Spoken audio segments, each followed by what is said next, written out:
Dans une ville apparemment ordinaire, les ombres des rues cachent de sombres secrets qui tourmentent les habitants et les passants sans méfiance. Ces 4 histoires vraies révèlent la face la plus sombre et la plus macabre des nuits urbaines, où chaque recoin peut être le théâtre d'événements inexplicables et terrifiants. La nuit, enveloppée dans son linceul d'ombre, embrassait les rues d'un silence de mort. Lucas, un jeune homme au pas incertain et à l'esprit embrumé par le vin, se retrouve à la dérive, dans une ville qui, bien que familière, semble plus hostile sous le couvert de l'obscurité. Ses pieds le conduisirent sur un chemin qu'il connaissait déjà bien, un raccourci entre des bâtiments squelettiques et des rues faiblement éclairées, où la lumière des lampadaires vacillait comme affaiblie par une puissance invisible, quelque chose au-delà de la compréhension humaine. Le vent traversait l'air, murmurant des secrets oubliés depuis longtemps, et chaque souffle semblait emporter avec lui les voix de générations qui n'avaient jamais échappé à la prison du temps. Les ombres sur les murs dansaient, déformées, comme possédées par un mauvais esprit, se moquant de sa mortalité et de son ignorance du sort qui l'attendait. Lucas accéléra le pas, comme s'il essayait d'échapper à une vérité incontournable. C'est alors qu'il le vit. Une silhouette encapuchonnée, immobile comme une statue de marbre dans un cimetière ancestral, lui barrait le chemin. Pendant un moment, Lucas pensa que c'était le produit de son imagination ivre, mais la terreur froide qui envahit lentement sa colonne vertébrale le convainquit du contraire. La silhouette, enveloppée dans un manteau sombre, semblait regarder, même si aucun visage ne pouvait être discerné sous la lourde capuche. Lucas hésita, sentant une main invisible lui serrer le cœur. Sans un mot, la silhouette s'écarta, comme pour lui céder la place. Avec un courage forgé par le besoin de s'échapper, Lucas continua, forçant son corps à avancer, même si chaque pas était un effort contre l'envie irrésistible de se retourner et de courir. Mais les démarches qui suivirent les siennes ne lui permettront pas un tel soulagement. Ils étaient légers mais constants, comme le battement d'ailes, toujours derrière lui, jamais trop loin, mais jamais assez près pour être confronté. Il tourna au coin d'une rue en se dépêchant, espérant échapper à cette présence invisible qui le poursuivait. Son cœur battait avec une telle force qu'il pouvait l'entendre dans ses oreilles, étouffant les bruits du monde qui l'entourait. L'air semblait plus épais, plus difficile à respirer. Quelque chose n'allait pas, terriblement mal, mais Lucas, jeune et incrédule, refusait de croire à l'impossible. Soudain, son téléphone, auparavant silencieux, vibra. Les mains tremblantes, il le ramassa, mais l'écran brillait d'un vide incompréhensible.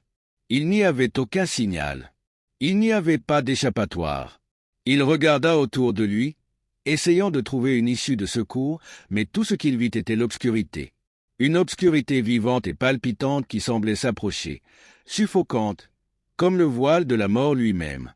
Lucas s'arrêta, la terreur l'envahissant finalement complètement. Alors qu'il levait les yeux, le lampadaire le plus proche commença à clignoter, de plus en plus vite, jusqu'à ce qu'il s'éteigne finalement dans une explosion silencieuse. Dans l'espace entre les ombres, la silhouette encapuchonnée était de retour. Plus près cette fois, plus réelle.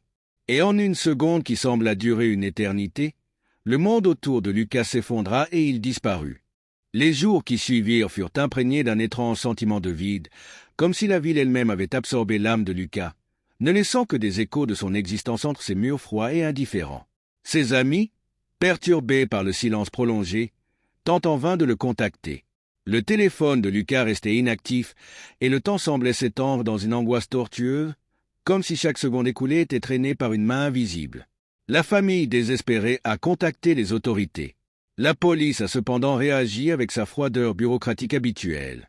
Ce n'était qu'une disparition parmi d'autres, et les premières heures étaient toujours cruciales.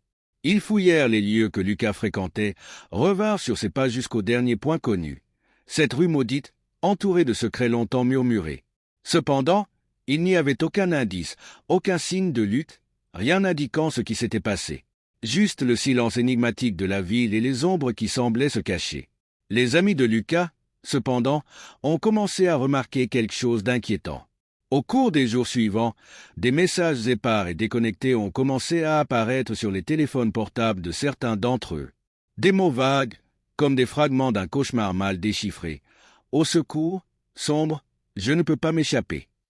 Les messages, toujours brefs, se terminaient brusquement, laissant une sensation de glace dans l'âme de ceux qui les recevaient. C'était comme si Lucas était quelque part, mais pas entièrement présent, perdu dans une dimension entre le réel et le spectral. Un détective privé, poussé par l'angoisse de la famille, est appelé pour se charger de l'affaire. Il s'appelait Augusto, un homme au regard sombre et au scepticisme naturel. Mais, alors qu'il se promenait dans les rues où Lucas avait été vu pour la dernière fois, il sentit dans l'air une légèreté inhabituelle, comme si le lieu était imprégné d'une présence ancienne, quelque chose qui transcendait la simple disparition d'un jeune homme. Les rapports qu'il a trouvés auprès des résidents locaux faisaient état de disparitions similaires impliquant des jeunes qui, comme Lucas, n'ont jamais été retrouvés. Augusto s'est plongé dans une enquête inlassable. Il a découvert que cette rue avait une histoire macabre remontant à des décennies. De vieux articles de journaux, oubliés au fond d'archives poussiéreuses, des disparitions signalées, des mystères inexpliqués et la vision récurrente d'un personnage encapuchonné qui semblait hanter les lieux. Le détective commença à tracer un schéma. Les disparitions se produisaient à intervalles précis, toujours les nuits de nouvelle lune, toujours sur le même tronçon de rue. Une nuit, fort des connaissances qu'il avait acquises, Augusto décida d'explorer la rue aux petites heures du matin. L'air était calme et les lampadaires projetaient des ombres grotesques sur les murs des bâtiments en ruine. En marchant, il sentait qu'il n'était pas seul. Le sentiment d'être observé était intense, presque palpable. Soudain, il remarque quelque chose de gravé sur un mur, des symboles étranges, des marques qui n'appartiennent pas au langage commun. C'étaient d'anciennes runes macabres qui semblaient vibrer d'une énergie sinistre. À chaque pas, Augusto ressentait le poids d'une présence invisible. Le vent auparavant calme se mit à hurler doucement, comme si quelque chose approchait. Et puis, à la limite de sa perception, il l'entendit. Un murmure sourd, presque imperceptible, comme le dernier souffle de quelqu'un essayant de communiquer depuis l'au-delà. Il tourna les talons pour tenter d'identifier la source, mais la rue était vide. Seul l'écho de sa propre respiration restait, jusqu'à ce que, de nouveau, le murmure l'enveloppe, maintenant plus proche. À ce moment-là, Augusto savait qu'il était confronté à quelque chose qui transcendait la simple enquête humaine. La rue dans laquelle se trouvait Augusto semblait se resserrer autour de lui, comme si les murs se refermaient lentement, créant un couloir d'ombre et de peur. Le détective, sentant le poids de cette présence, se frotta les yeux, essayant de se débarrasser de l'étrange sensation qui l'enveloppait. Mais ce n'était pas la fatigue qui le tourmentait. Quelque chose de plus profond et de plus ancien était présent à cet endroit. Quelque chose qui respirait entre les fissures de la réalité, invisible mais indéniablement réelle.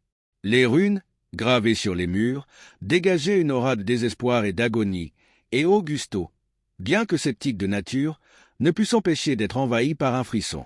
C'étaient des symboles d'un autre temps, des marques laissées par des mains qui n'appartenaient plus à ce monde. Leur forme complexe racontait une histoire de sacrifice, de douleur et de soumission à des forces bien au-delà de la compréhension humaine. Mais qu'est-ce que cela pourrait avoir à voir avec la disparition de Lucas? Serait-il possible que le jeune homme soit impliqué dans quelque chose qui dépasse la raison? Alors que le détective réfléchissait, le vent auparavant subtil commença à souffler plus violemment, fouettant les arbres secs et les buissons tordus le long de la rue. Augusto sentait une présence plus forte, comme si la rue elle-même était vivante, conspirant contre lui. C'est alors qu'il aperçut ou crut apercevoir de loin la silhouette encapuchonnée, immobile au bout de la rue, n'étant qu'une silhouette sur fond d'obscurité. Le détective cligna plusieurs fois des yeux, son cœur battant comme un tambour emballant dans sa poitrine. Le personnage disparut aussi vite qu'il était apparu. Déterminé à découvrir ce qui se cachait dans ce lieu maudit, Augusto reprit son enquête. Il visite les archives historiques, parcourt les quartiers oubliés et interroge les plus anciens, ceux qui se souviennent encore des murmures d'une époque révolue. Ce qu'il a découvert l'a laissé désemparé. La rue où Lucas avait disparu il y a des années était un lieu de sinistre rituel, mené par un culte dédié à l'invocation des forces obscures. Les membres de cette secte croyaient en un gardien de l'ombre, une entité qui exigeait des sacrifices humains en échange de pouvoir et de protection. Les jeunes étaient choisis comme offrande, attirés dans les rues désertes et entraînés dans une dimension d'obscurité éternelle. Un nom était répété dans des documents anciens, Rua da Duvida. Le lieu avait changé de nom au fil des années, mais le mal qui imprégnait son sol n'avait jamais disparu. Augusto commença à relier les points, de plus en plus convaincu que Lucas n'était pas seulement victime d'un enlèvement ou d'un crime de droit commun. Il y avait quelque chose au-delà, une entité qui consommait l'essence de ceux qui croisaient son chemin. Et le personnage encapuchonné était le héros de ce mal. Une nuit, rongé par une curiosité morbide et le sentiment que quelque chose approchait de son paroxysme, Augusto décida de retourner dans la rue, mais cette fois, il alla plus loin, guidé par un instinct mêlant courage et désespoir. C'était comme s'il savait que ce serait la nuit où les réponses se révéleraient enfin.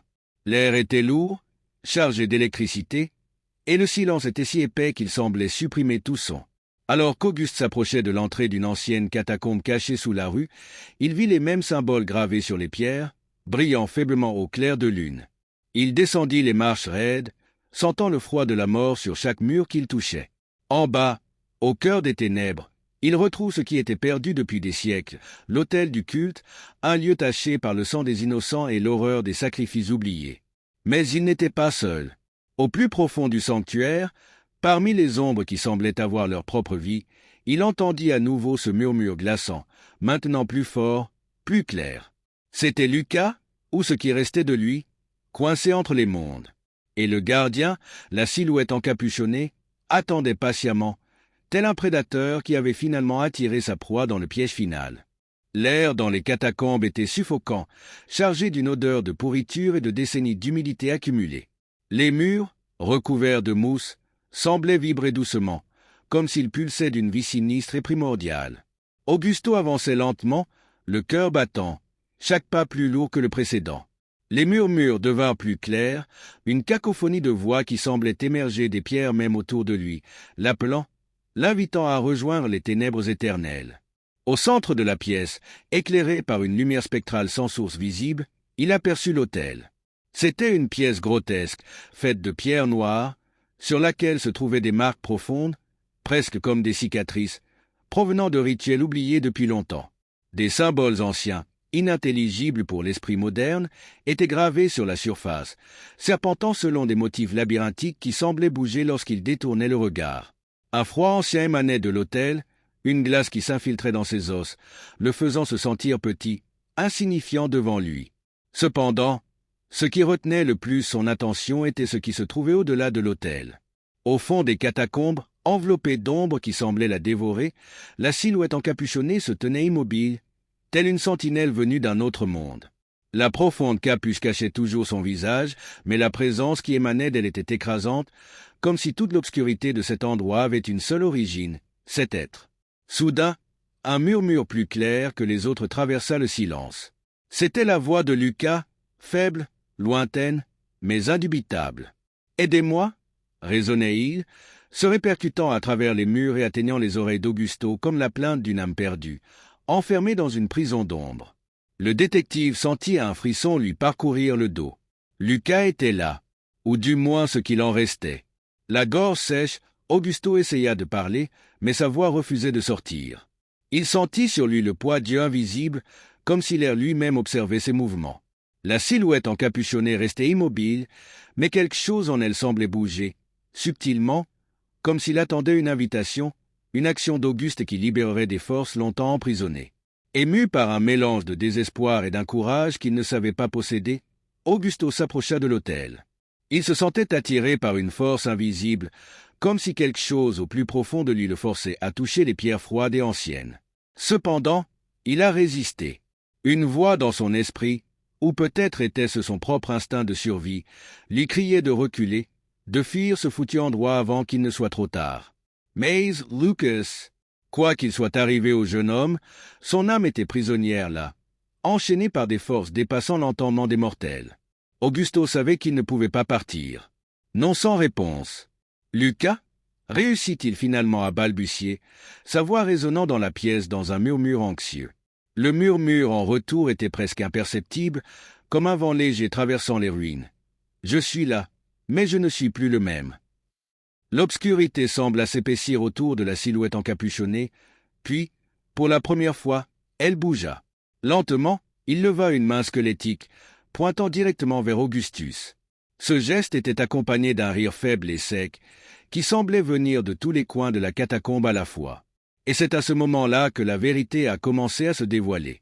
Auguste réalisa, dans un éclair de terreur absolue, que Luc n'était que le dernier d'une longue lignée de sacrifices. Le Shadow Guardian, l'être encapuchonné, n'était pas là pour le protéger ou l'écouter. Il était là pour récolter. La rue où Lucas a disparu, les catacombes, l'hôtel, tout faisait partie d'un cycle de mort qui se répétait depuis des siècles, nourrissant cette entité insatiable des âmes des imprudents qui osaient marcher sur ces terres. Les rires résonnèrent à nouveau et Augusto, figé par la peur, sentit la température autour de lui baisser encore davantage. Les ombres approchaient, comme si elles avaient leur propre vie, et il savait, avec une horreur indescriptible, que lui aussi serait consumé par ce vide éternel s'il ne s'enfuyait à ce moment précis.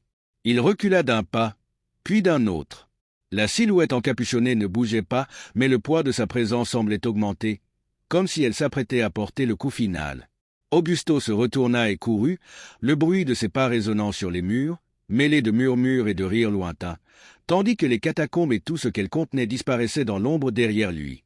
Auguste courait comme un homme fuyant sa propre fin. Chaque pas se répercutait sur les murs de la catacombe, le bruit de ses bottes résonnant à un rythme en décalage avec le pouls de son cœur. Mais le sentiment d'être pourchassé était intense. Il pouvait sentir les ombres autour de lui, se déplaçant comme des serpents invisibles, touchant sa peau d'un rhume ancien. C'était comme si le gardien, cet être encapuchonné, fusionnait avec les ténèbres elles-mêmes, en devenait une partie, pour chasser ses proies. La sortie lui semblait de plus en plus lointaine, comme si la réalité elle-même se déformait autour de lui. Les escaliers qui se trouvaient autrefois à quelques mètres semblaient maintenant à des kilomètres, perdus dans une brume de terreur. Augusto essaya de respirer, mais l'air était rempli d'une densité qui lui brûlait les poumons.